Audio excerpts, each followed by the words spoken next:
Adventures in Wonderland by Lewis Carroll.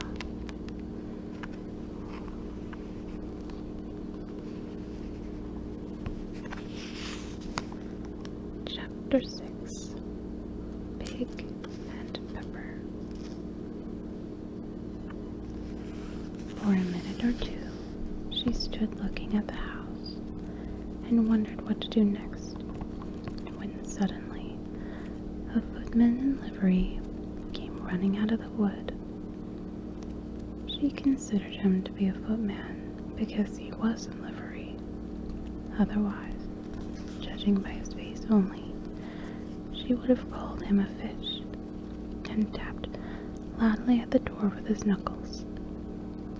It was opened by another footman in livery, with a round face and large eyes like a frog. And both footmen, Alice noticed, had powdered hair that curled all over their heads. She felt very curious to know what it was all about, and crept a little way out of the wood to listen. The fish footman began by producing from under his arm a great letter, nearly as large as himself, and this he handed over to the other, saying in a solemn tone, "For the Duchess, an invitation from the Queen to play croquet." The frog footman repeated in the same solemn tone, only changing the order of the words a little. "From the Queen, an invitation for the Duchess to play croquet." Then they both bowed low, and their curls got entangled together. Alice laughed so much at this that she had to run back into the wood for fear of their hearing her. And when she next peeped out, the fish footman was gone, and the other was still sitting on the ground near the door, staring stupidly up into the sky. Alice went timidly up to the door and knocked. "There's no sort of use in knocking," said the footman, "and that for two reasons. First, because I'm on the same side of the door as you are. Secondly, because they're making such a noise inside, no one could possibly hear you. And certainly, there was a most extraordinary noise going on within, a constant howling and sneezing, and every now and then a great crash, as if a dish or kettle had been broken to pieces." "Please then," said Alice, "how am I to get in?" "There might be some sense in your knocking," the footman went on, without attending to her. "If we had the door between us, for instance, if you were inside, you might knock, and I could let you out, you know." He was looking up into the sky all the time he was speaking, and this, Alice thought, decidedly uncivil. "But perhaps he can't help it," she said to herself. "His eyes are so very nearly at the top of his head. But, at any rate, he might answer questions. How am I to get in?" she repeated aloud. "I shall sit here," the footman remarked, "till tomorrow." At this moment, the door of the house opened, and a large plate came skimming out, straight at the footman's head. It just grazed his nose and broke to pieces against one of the trees behind him. "Or next day, maybe," the footman continued in the same tone, exactly as if nothing had happened. "How am I to get in?" asked Alice again, in a louder tone. "Are you to get in at all?" said the footman. "That's the first question, you know." It was no doubt, only Alice did not like to be told so. "It's really dreadful," she muttered to herself. "The way all the creatures argue. It's enough to drive one crazy." The footman seemed to think this a good opportunity for repeating his remark with variations. "I shall sit here," he said, "on and off, for days and days." "But what am I to do?" said Alice. "Anything you like," said the footman, and began whistling. "Oh, there's no use in talking to him," said Alice desperately. "He's perfectly idiotic." And she opened the door and went in.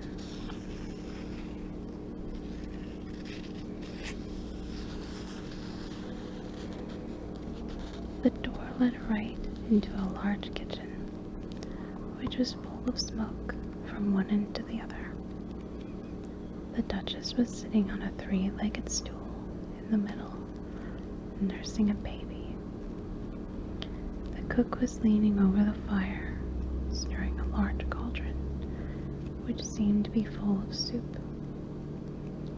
"There's certainly too much pepper in that soup," Alice said to herself, as well as she could for sneezing.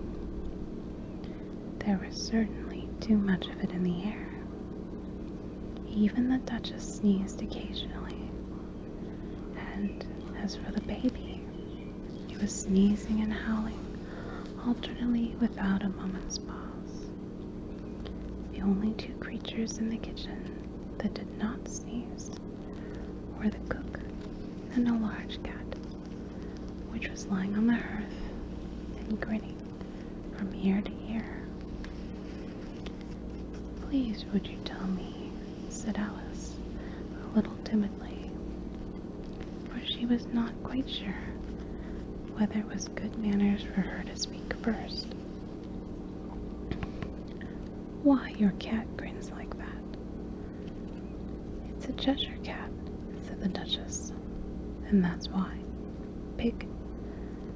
She said the last word with such sudden violence that Alice quite jumped, but she saw in another moment that it was addressed to the baby and not to her, so she took courage and went on again. "I didn't know that Cheshire Cats always grinned. In fact, I didn't know that cats could grin." "They all can," said the Duchess, "and most of them do." "I don't know of any that do," Alice said very politely, feeling quite pleased to have got into a conversation. "You don't know much," said the Duchess, "and that's a fact." Alice did not at all like the tone of this remark, and thought it would be as well to introduce some other subject of conversation. While she was trying to fix on one, the cook took the cauldron of soup off the fire, and at once set to work throwing everything within her reach at the Duchess and the baby. The fire irons came first, then followed a shower of saucepans, plates, and dishes. The Duchess took no notice of them, even when they hit her, and the baby was howling so much already that it was quite impossible to say whether the blows hurt it or not.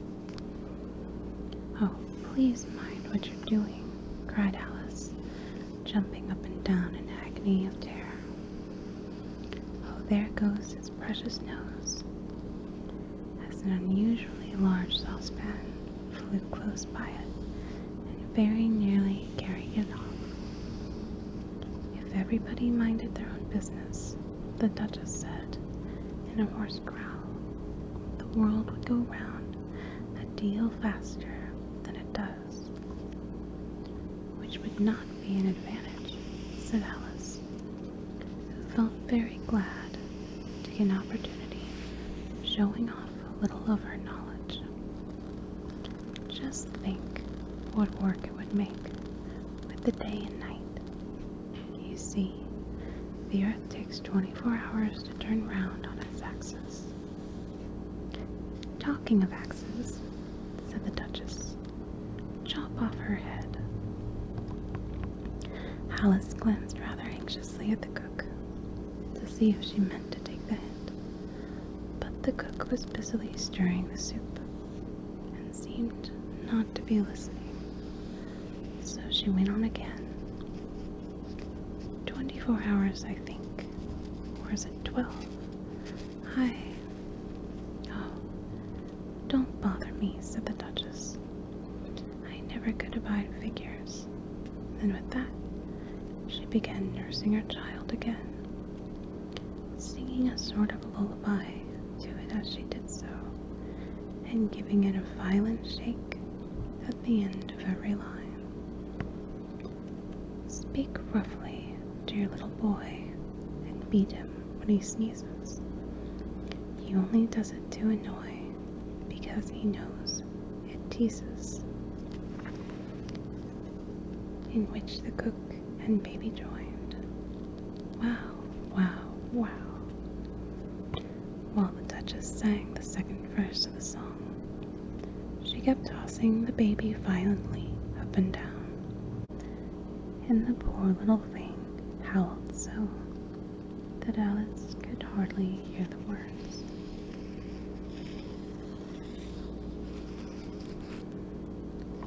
I speak severely to my boy. I beat him when he sneezes, for he can thoroughly enjoy the pepper when he pleases. Wow, wow, wow. Here, you may nurse it a bit if you like, the Duchess said to Alice, flinging the baby at her as she spoke. I must go and get ready to play croquet with the Queen, and she hurried out of the room. The cook threw a frying pan after her as she went, but it just missed her.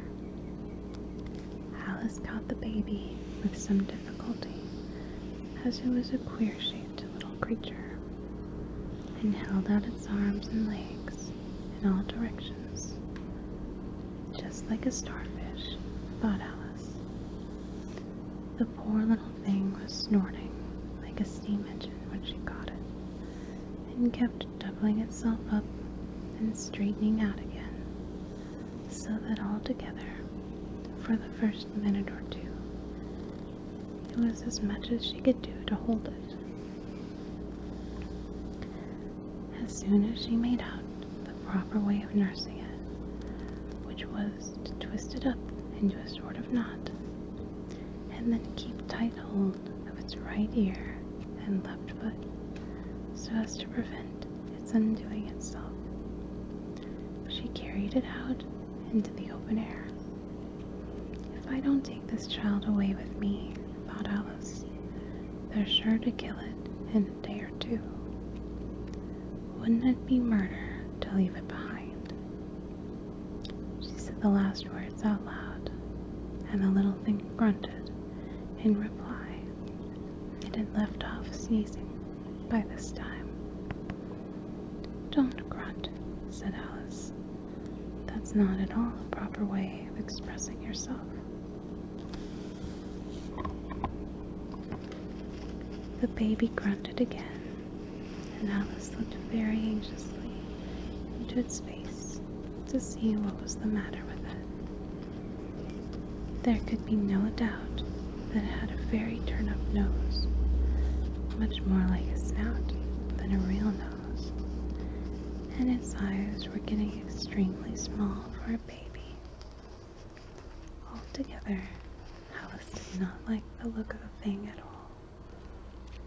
But perhaps it was only sobbing, she thought, and looked into its eyes again to see if there were any tears. No, there were no tears. If you were going to turn into a pig, my dear, said Alice seriously.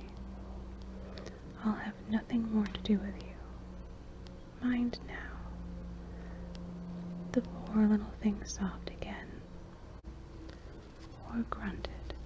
It was impossible to say which, and they went on for some while in silence.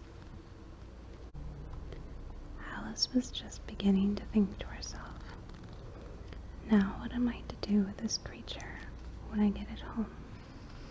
when it grunted again, so violently that she looked down into its face in some alarm.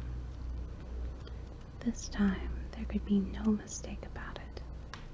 It was neither more nor less than a pig, and she felt that it would be quite absurd for her to carry it any further. So she set the little creature down and felt quite relieved to see it trot away quietly into the wood. If it had grown up, she said to herself, it would have made a dreadfully ugly child. But it makes rather a handsome pig, I think.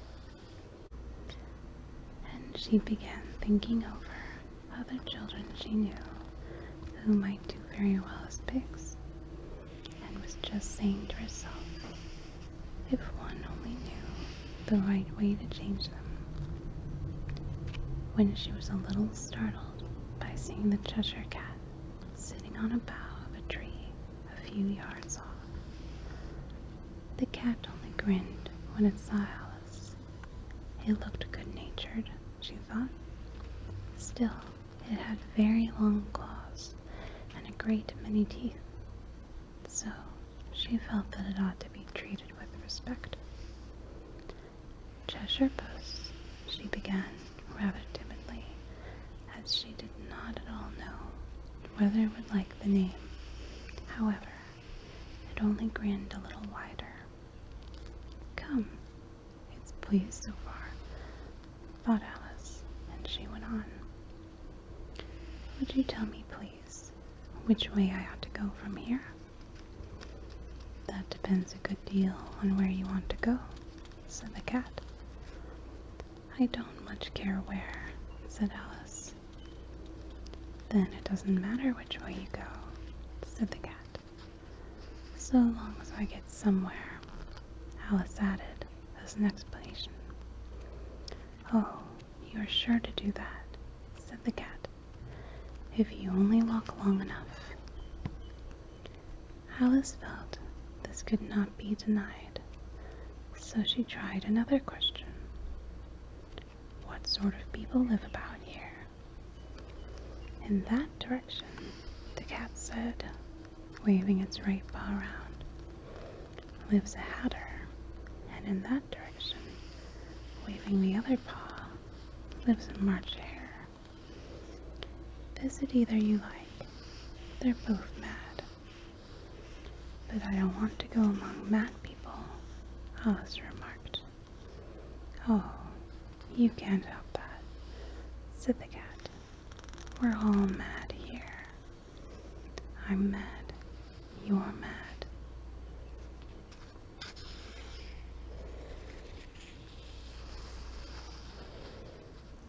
How do you know I'm mad?